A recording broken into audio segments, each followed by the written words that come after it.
afternoon, Columbia. And thank you, Christy, for your words. But more importantly, thank you for walking your talk.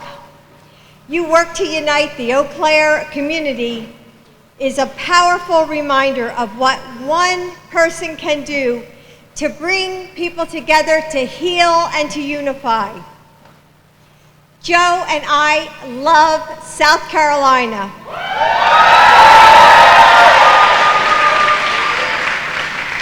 We were here just a few weeks ago when Joe came down to eulogize our dear friend Fritz Hollings. And during our White House years, we used to come down to a friend's house on Kiowa Island just to rest and relax. You all know how beautiful that is. In fact, after our son died, that very house was just the right place to bring our family to sort of breathe and heal. You have always embraced us with unyielding compassion and grace. And I was even in Charleston to film an episode of Army Wives. Are there a lot of military here? Who's here who's military? Hey, yay! That's right, you didn't know I was an actress, did you? So, South Carolina is a part of us. As an educator myself, I was so proud to see thousands of red shirts on Wednesday for the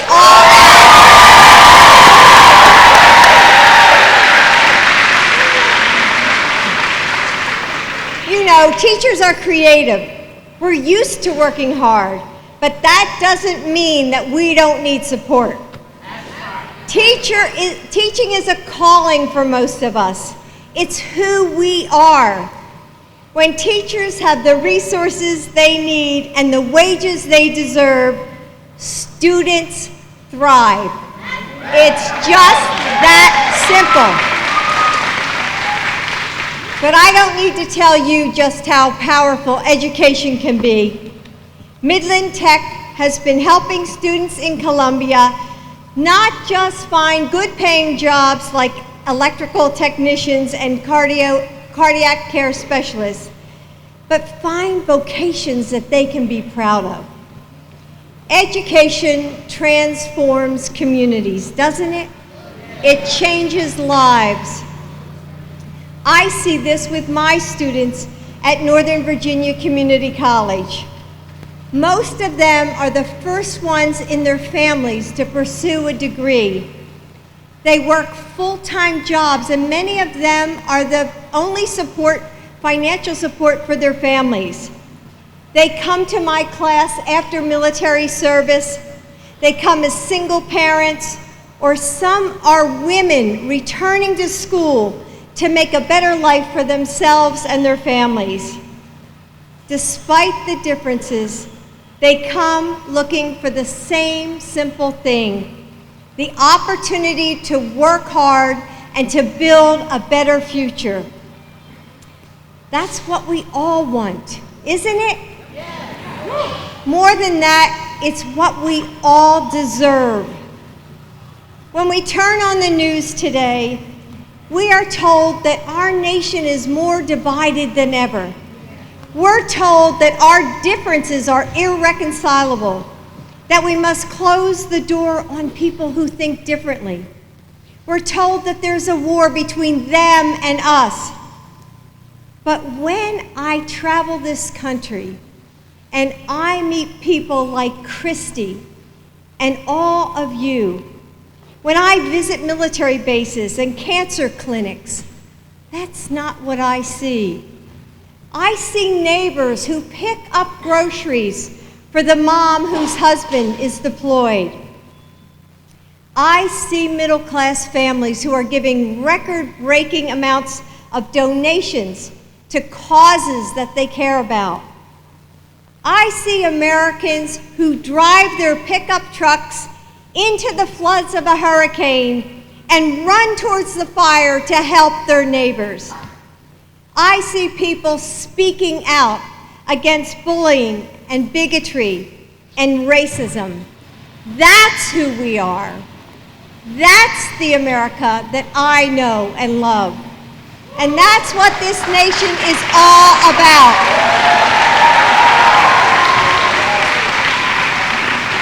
We believe in working hard and building a better life for our kids, coming together to create something that is more powerful than anything we could achieve alone. We are a nation of faith, the belief that together we can rise to the greatest aspirations and that our best days are ahead. That faith has shaped my husband's life. It has led him through tragedy and triumph, through his time in the Senate, and through 8 incredible, hopeful years as your Vice President.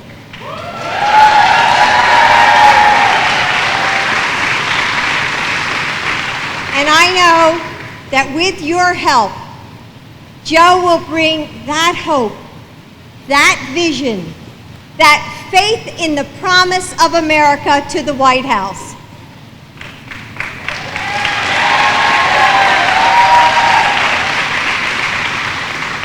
And now I have the special honor of introducing your mayor, Steve Benjamin.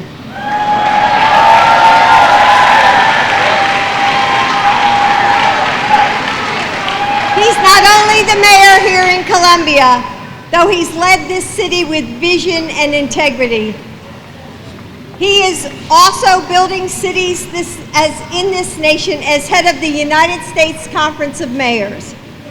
Mayor Benjamin, thank you for being on the front lines of progress and for defending democracy when others fall short. Columbia, please help me give a warm welcome to Mayor Steve Benjamin.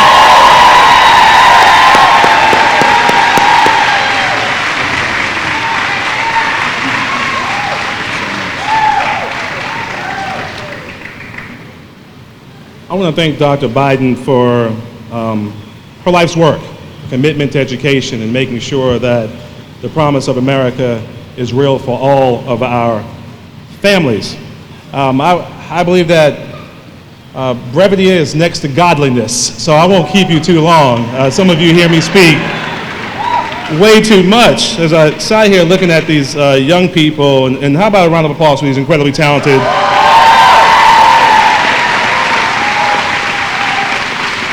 young people.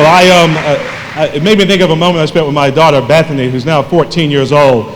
She was 11 years old. We were having Sunday dinner with our pastor, Pastor Graham from St. John Baptist Church, which Bethany says, Pastor, have you heard the one about the preacher who skipped church one Sunday? I was mortified. I didn't know what she was going to say next. But she goes on to say the preacher got just irritated with the deacons and with the trustees and decided he's going to skip church one Sunday. He's going to go out and do what he enjoyed. He loved to hunt, so he's going to go out hunting. Went out, was walking through the woods, and he heard some rustling, and it wasn't a deer he was looking for, it was a bear. And the bear jumped out. The pastor took one shot at the bear, he missed, so he starts to run. As he runs, he stumbles, and he twists his ankle, and he does what he does best. The bear's coming right behind him. He starts to pray. He says, Lord, he said, if you deliver me from this, he said, I'll go back and I'll hug the deacons. He said, I'll kiss the trustees in the mouth. He said, Pastor, but Lord, would you please make this bear a Christian? And at that moment, the bear stopped right in its tracks.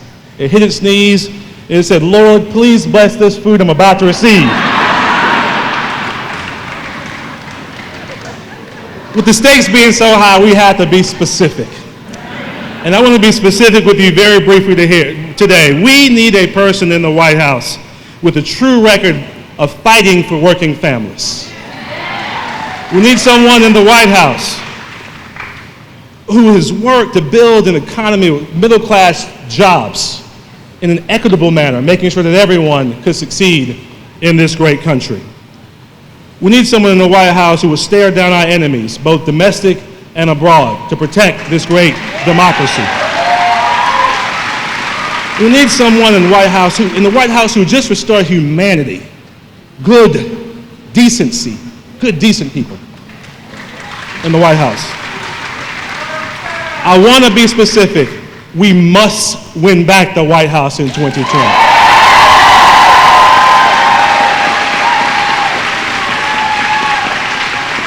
I will say personally, I miss the time spent with Vice President Biden in the White House. We spent a lot of time together tackling issues from climate change to infrastructure, public safety reforms, and just how to create good jobs here in this country.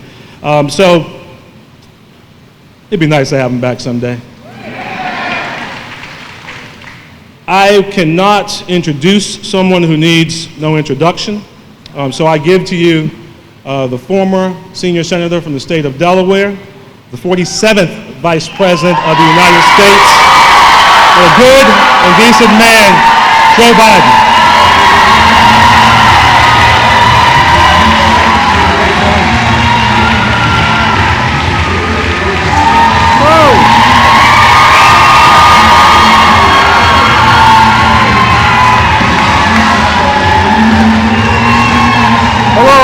Hello. My name's Joe Biden. I'm Jill's husband. And you must be hot. God love you. Where I come from, if you keep people standing more than 20 minutes, you lose every vote. And I think I've done that already. Look, folks, I have a wonderful speech here. It's about 22 minutes, but I'm going to try to cut through it here for you all. But look, number one.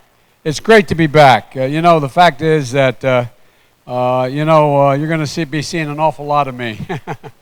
Awful lot of me. Because I tell you what, I'm going to do everything in my power to earn the respect and the support of the people of South Carolina. Because let me tell you something. It's time for us to come back across the board. I was going to go through a bunch of acknowledgments, starting with the mayor, but you have a lot of good friends here, a lot of people here, but I particularly want to thank Councilman Sam Davis. This is his district. Sam, thanks for the passport coming in the district, and the mayor for the passport, along with Paul Livingston. I think we're in your district, Paul. That's what they tell me. And Senator Gerald Malloy has been my friend a long, long time, and I hope I don't embarrass you. Hey, Gil, how are you? Good to see you. Gil, this is the guy who took on the toughest job in America, trying to coordinate 13 different agencies to fight drugs coming into the country. Gil, thank you very much for being here. Thank you. It was my idea to do it, but he had to do all the work. And look, Jim's not here. Jim Clyburn's not here, but he sent one of his daughters, which is even better for me. I mean, Jim's a great guy. And Jim can't be here, but he's been a great guy to work with, and we've worked a lot together. And Jill and I were here in Charleston, last month for a sad occasion. One of my best friends in my whole career, Fritz Hollings. I had the great honor of being one of his eulogists, and because Fritz did so much for me getting me started, and he really did. He was there when I didn't want to go to the Senate after I got elected. My family was hit by a tractor trailer and lost my wife and daughter, and my kids are in bad shape. And Fritz was one of the guys that came up and convinced me to come down, and he and Peachy took care of me, and not a joke. They saved my sanity. And the fact of the matter is that Fritz, don't say, hey, Joe. Jolton Joe, he's up there. Come on, Jolton Joe, slow up and speed up. So here's the deal. Look, folks, I think you all get it better than anybody that this election is different than any presidential election in any one of our lifetimes. Not because I'm running, not because others are running, because we really are at a place where literally our democracy is at stake right now. An awful lot is at stake. Whether or not we get through this. We're losing our alliances all over the world. The fact of the matter is we are making ordinary people the enemies of the people. We're trying to divide the country. He's dividing the country, and instead of bringing it together, why? All to clear space for power. And that's what it's all about, because any problem anybody has, he said, it's the other. It's the other. It's that black community. It's it's those folks coming across the border. It's those folks who are, and so anyway, it just goes on. And quite frankly, I've had it up to here.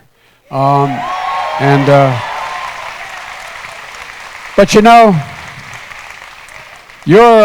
your state motto is, while I breathe, I hope. While I breathe, I hope. And it's not a joke. We're breathing, but not God, we have to have hope. Hope that we can make things better, because I'm positive we can. Look, 4 years of this administration will be looked back in history, you students that are here, as one of those aberrant moments in American history. But 8 years will fundamentally change the character of this nation. And we saw that most vividly in Charlottesville. I'm not going to spend a lot of time talking about it. You've heard me talk about it before, but I want to make it real clear. You've all seen tough stuff. You've seen what's happened here as recently as the shooting. Anyway, I won't go into it, but you've seen it happen here. What we've never seen, when we have bad folks splitting people, Ku Klux Klan, the neo-Nazis, white supremacists, marching, chanting hate, coming out of the woods literally with their torches, coming out from under rocks, and then shouting the same anti-Semitic bile that was shouted and spoken to in Germany in the 30s, confronted by decent, honorable people who said, that's not who we are. And a melee ensued. And the best of my knowledge, the first president ever, when asked what about it, he said, there are very good people in both groups. No, I'm serious. But think about that. I don't ever remember a president of the United States, Democrat or Republican, ever saying something like that. Ever. So here's the deal, guys. We have to, and I said at the time, we have to restore the soul of America. That's not who we are. Although we haven't always lived up to it, the phrase, Jefferson phrase, and he didn't even live up to it, but we've never abandoned it before. We hold these truths self-evident. Sounds corny, but think about it. For real, we hold these truths self-evident. All men are created equal, endowed by their Creator. Folks, we've never met it, but we've never abandoned it before. We've never just wholesale walked away from it. But it seems to me that's what we're doing right now. And folks, I found myself getting incredible solace when I came down here in that god-awful shooting. I met one of the sons here today at the 200-year-old Mother Emanuel Church in Charleston. And folks, we talked about it then. I watched my buddy Barack stand up there.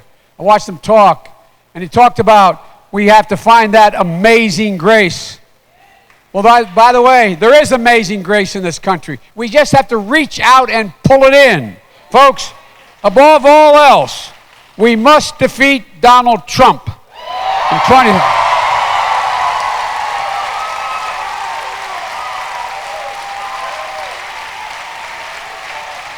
But secondly,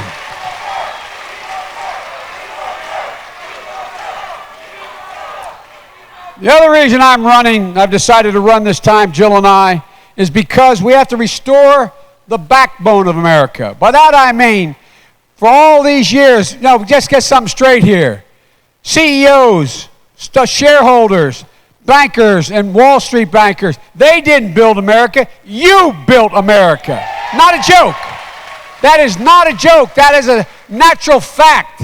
But what's happening today? So many working class, middle class people are being stripped of their dignity. By what? Why? What's happened what's changed so much? What's changed is we have a whole new administration before they even a corporate culture that decides the only people that need to be rewarded. It used to be a basic bargain, by the way. The bargain was if you worked hard, you contributed to the welfare of the operation you work with, you got to share in the benefits. And if hit hard times, everybody took a hit. But that's not the way it works today. Why? Because they've adopted this conservative economist view that the only people corporations owe anything to are their job creators. Who are the job creators? The CEOs in their view and stockholders. I won't bore you with the detail, but that's the Milton Friedman notion. We've adopted almost wholesale. So what happens? Corporations do great. What happens to the workers? And it's not only the way we've gone after unions, we've gone after all of you. When did you ever think you'd have 40% of the workers have to sign a non-compete clause and people making an hourly wage sign a non-compete clause? You make sandwiches one outfit on one side of town, you can't go across town and bid and compete for your own worth by getting another 50 cents working at another sandwich shop. You sign a non-compete clause. What have they done? They've changed hourly workers in America. They changed them. Hourly workers all of a sudden become managers because an hourly worker, you're entitled to overtime under the law. But if we name you a manager, you're stacking spaghetti on cans on a shelf in a supermarket, and you control the market, you control the lift that brings it out, all of a sudden you're a manager. Well, guess what happens? That cost 4 million Americans last year, hourly workers, over $1.5 billion. And where'd it all go? Instead of their pockets, it diminished them. It went into the pockets of the corporation to buying back their stock. I won't go into it, but the point is they didn't get it. It's not they were actually beat up by it. And folks, here's the deal. For me, that bargain means is the single most important things that we have to change. We have to start rewarding work, not just wealth, because that's what we do now. And as I try to show it, look, I'll cut to the chase. I believe the moral obligation of our time, and I'm not joking about this. I know I'm called middle-class Joe. That's not meant as a compliment. That means I'm not that sophisticated, you know? Well, I'm pretty darn sophisticated about who built the country, and the middle class built this country. But here's the deal. When the middle class does well, the wealthy do very well, and the poor have a way up. It's the only way up. But here's the other part of it. The reason why we've been so stable as a country, unlike the rest of the world in tough times, is because we had a vibrant middle class with people with hope and expectations, always looking to the future. Well, so many people have lost that sense now. They think the American dream is beyond their control. They're beyond at least you got about 40% of the American people think their children will never be able to have the same standard of living we have.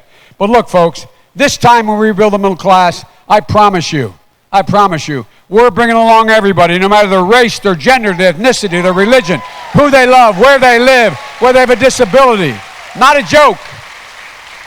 It's what America's about.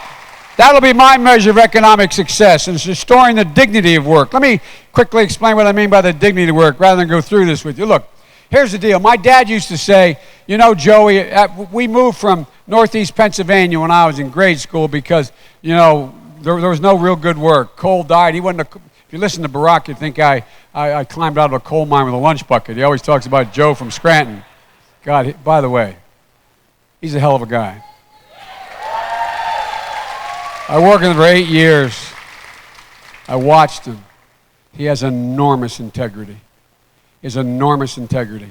Nobody I've ever worked with is smarter, and he's a decent man. And folks, I think he's one of the best presidents we've ever had. But look,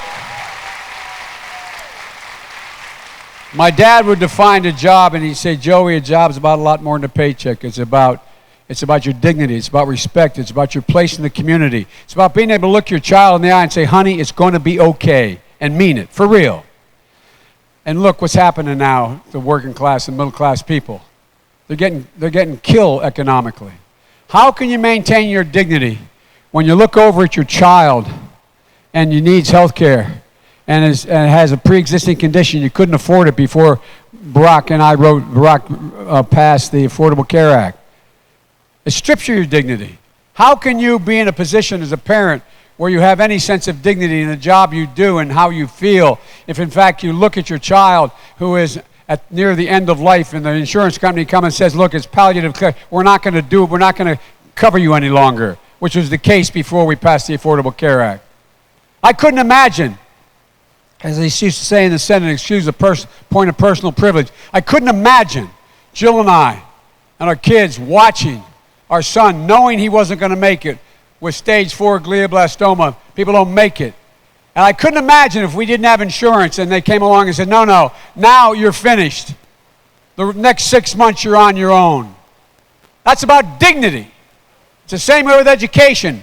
Nothing worse for a parent than to look at a child that has capacity and desire and wants to move beyond high school and know there's nothing you can do to help them get there. Folks, I remember my dad, I wanted to go to college, to a particular college, and I went down after a baseball game to go to the senior prom. I'd always change cars with my dad because he actually managed a car dealership. I always got a new car for proms. And I remember running in, this is God's truth, running in the dealership and saying, Mary, where's Dad? She said, he's outside in the lane, honey, going into the repair shop. And I walked out. My dad was a decent, honorable man, and he was pacing back and forth. But think how many parents have done this, maybe some of you. And he looked around and he said, Joey, I'm sorry. I'm so sorry. I said, what's the matter, Dad? He said, I'm sorry. I thought something happened to my mom or my brother or sister, my brothers or sister. He looked at me and said, Joey, I went to the bank today to borrow money to help you get there, honey. They won't lend it to me. I'm so ashamed. He had nothing to be ashamed about, but he felt ashamed. How many parents do you know are going to have a conversation this June to say, can we send her back? Do we have enough money to get her back to school? Whether it's trade school, whether it's nursing school, whether it's 4 years, 3 years, whatever it is. There's no need for it. There's no need for it. And folks, let me again say, here's the deal. We're in a position where the affordable, I know I complimented the president when we passed the Affordable Care Act. I said it was a big deal or something to that effect. Thank God my mom wasn't around. I thought it was off mic. I apologize. But all kidding aside, it was a big deal because, look, we gave people some hope. What are these guys doing now? They're trying to rip it away. They're trying to rip it away. I think every single solitary person in America, I think health care is a right, not a privilege. And I'm not going to go into it now in any detail because it's so hot in here, but let me tell you, I think that we have to, first of all, restore the restore the Affordable Care Act, add to it, and we have to make sure that everyone, whether they have private insurance through their employer, with no insurance at all, they're able to buy into a Medicare-like plan, that anyone who wants to be able to do that. And folks, speaking of dignity, it means we have to protect, which is not happening now, the single most important right you have as an American, the right to vote. The right to vote. And folks, last year, 24 states introduced or enacted at least 70 bills to curtail the right to vote. And guess what? Mostly directed at, quote, people of color. You see it. We got Jim Crow sneaking back in. No, I mean it. It's all across. Why? Why? Because they know. You saw it in North Carolina. You saw what happened in Georgia. You saw what happened in Florida. Why? Because they know if everybody has an equal right to vote, guess what? They lose. They lose. So, folks, it's just absolutely wrong. And the Justice Department, if I'm your president, will be, as you might say, aggressive in making sure it doesn't happen. And, folks, look, I'm trying to get to the end here for you real quick here because I know how hot it is. Folks, people say, well, Joe, how are you going to do all this? Well, guess what? First thing I do is going to repeal this Trump tax cut. Oh, not a joke. By the way, you all got a lot of benefit. Raise your hand if you really benefited from it. Raise your hand. Well, I hope you're that wealthy. Well, look, here's the deal, guys. Not only, here's the point that no one pays much attention to, and that's not being critical of anybody running, I don't mean it that way, but no one pays much attention to. And here it is. Not only did they provide for the vast majority of all this, $2 trillion in tax cuts, increasing the deficit another $2 trillion. Not only did most of it go to the top 1/10 of 1% or 1% of the American people, it did something else. They added a whole bunch of new loopholes into the law to keep the super wealthy from having to pay their taxes. When Reagan was president, there were $800 billion in what they call tax expenditures, okay? Meaning that, tax loopholes. Some make sense. It's a nice thing to be able to encourage people to contribute to charity, and they can reduce, they can cut their taxes, etc. I won't go on with it. But here's the deal. What's happened? You know how many tax cuts there are out there now? $1,630,000,000,000 in tax cuts. No economist can justify anywhere near that amount. I can name off the top of my head somewhere between $300 and $500 billion of useless and counterproductive tax cuts. Imagine that. I don't have to raise anybody's taxes to improve education. I don't have to raise anybody's taxes in order to build an infrastructure. I don't have to raise anybody's taxes in order to make sure we have health care. All I got to do is take back from those folks who don't deserve it now and put it in a thing. And by the way, what are they doing? Here's what they're doing. I'm going to say something that's self-serving, but I predicted it when it was passing. As soon as they pass the tax cut, they say, oh my God, we have this great deficit. Now what do we have to do? And what are they doing? They say, we got to cut it. How are they cutting it? And they've been straightforward about it. They're going to cut Medicaid, Medicare, and Social Security. Not a joke.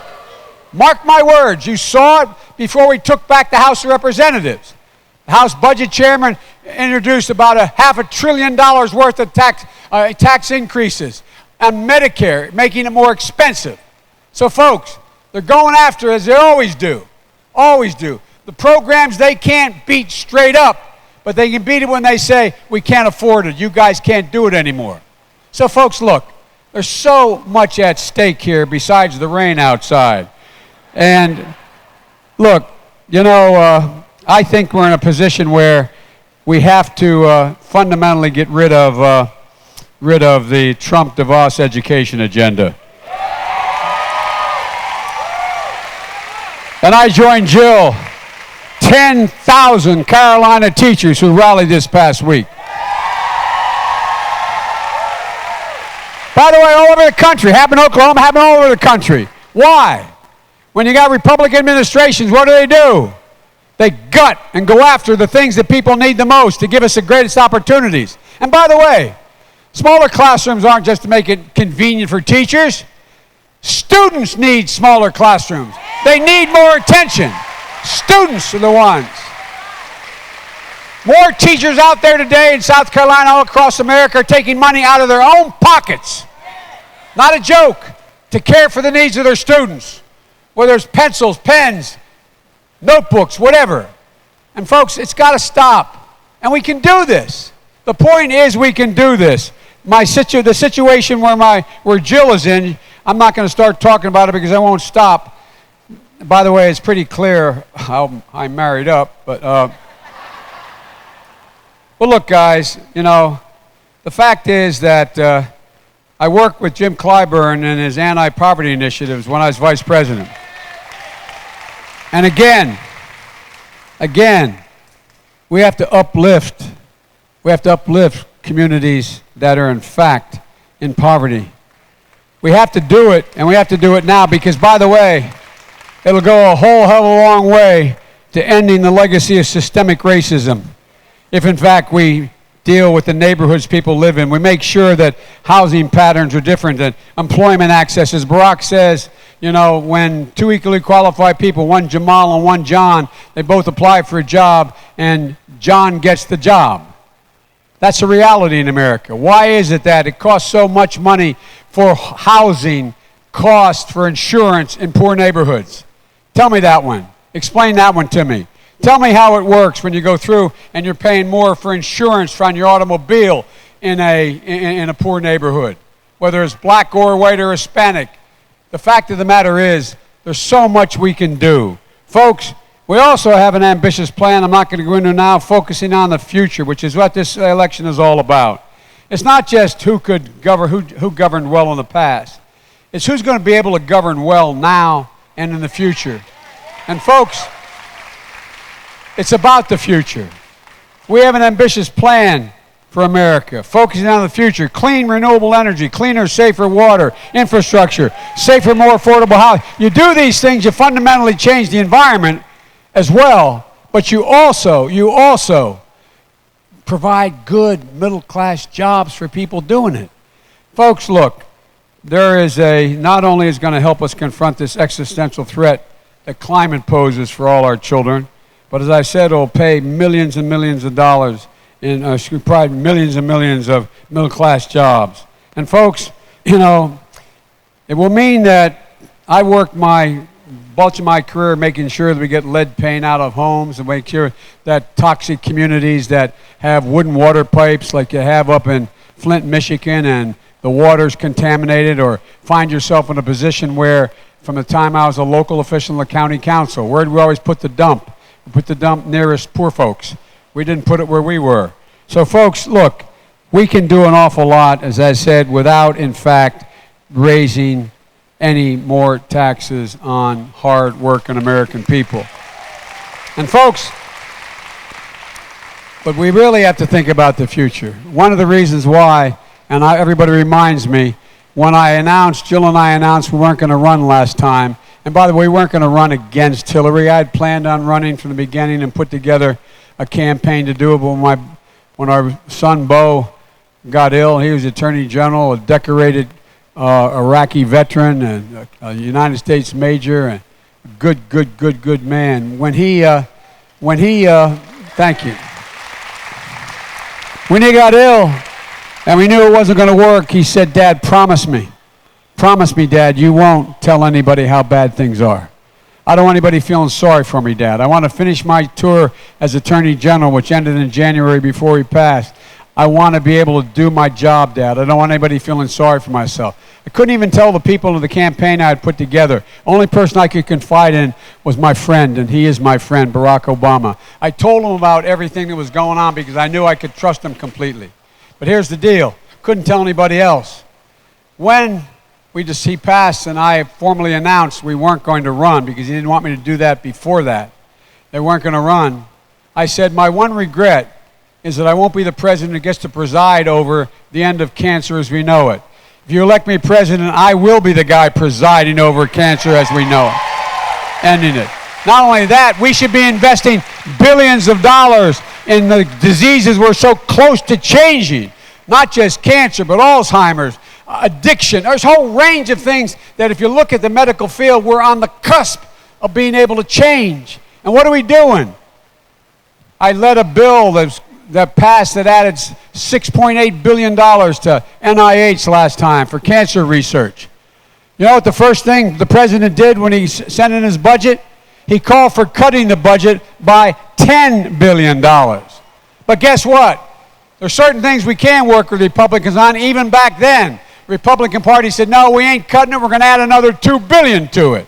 So, folks, there's certain things that we can we have to pick those areas that can change people's lives where we can get consensus, and we can by significant research in healthcare and environmental issues, and we can do it now. Folks, look, the fact of the matter is that we can't, as you all know, afford four more years, and the reason why we've had political and economic success is because in the past we've been able to build the most economically powerful engine in the world, led by middle-class folks. But folks, I'll end with this. Here we are. I want to tell you, we all know who Donald Trump is. Even the Republicans who support him know what kind of person he is. They get it. They may be supporting him for other reasons, but they don't have any illusions about who he is. But guys, here's the deal. I want to make sure they know who I am and who we are. And folks, we'll let them know. We choose hope over fear. We hope unity over division. Folks, we got to pick a simple thing. Truth over lies. Simple. And by the way, science over fiction. And I won't go through it, but because you heard it, I heard you playing the tape of my buddy, I shouldn't be so casual, President of the United States, Barack Obama. I can hear it, that piece we put out. But folks, look, here's the deal. We're a better position than any nation in the world to own the 21st century. Not a joke. We have some of the most productive workers in the world. We are in a position where we can outcompete anybody in the world. We're energy independent, which no one ever thought would happen in North America. We're in a position where we have more great research universities in America and in this state than all the rest of the world combined. not hyperbole. All the rest of the world come. That's where every major new life-changing, altering initiatives come out of. That's where it's come from. Folks, it's time for us. It's time for us to remember who we are. We are the United States of America, and there's nothing beyond our capacity. Nothing we can't do. And it will start right here in South Carolina. God bless you all, and may God protect our troops. Thank you, thank you, thank you.